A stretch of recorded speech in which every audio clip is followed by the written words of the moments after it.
We are learning more about what led the U.S. intel community to believe China is considering providing lethal aid to Russia in its war against Ukraine.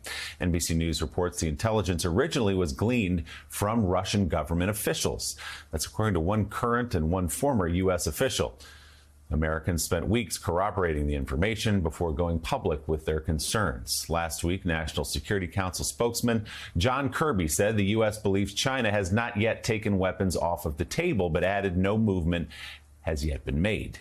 China has denied the accusation, calling it, quote, disinformation. Meanwhile, 2 Ukrainian pilots are in the United States ready to receive training on certain aircraft, including F-16 fighter jets.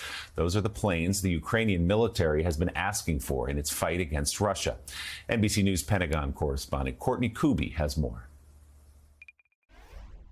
For the first time, Ukrainian pilots are in the U.S. working with U.S. military pilots to assess their skills and familiarize them on new equipment and aircraft like the F-16.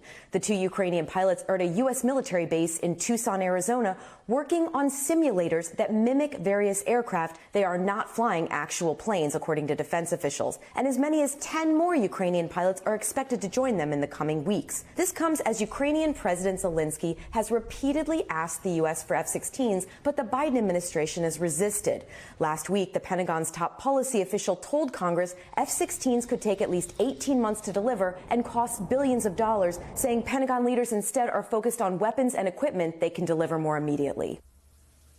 All right, Courtney Kuby reporting there for us. Joining us now, advisor to the Minister of Defense of Ukraine, Yuri Sak. Mr. Sak, thanks for being with us again today. It's good to see you. So let's start right there with those F-16 jets. Are you expecting in Ukraine that the United States, though it hasn't formally made the move to offer that aid, will at some point in the near future perhaps give you the planes you've been asking for?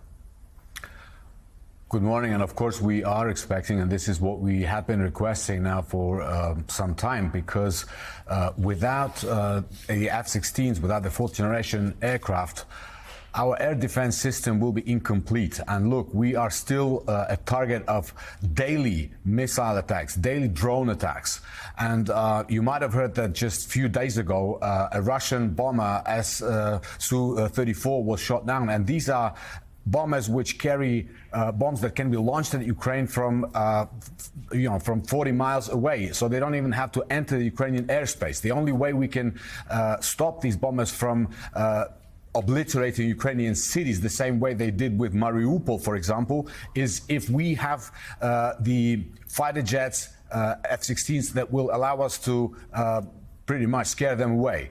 So indeed, it's a very, very important issue for us, and we continue to advocate for it.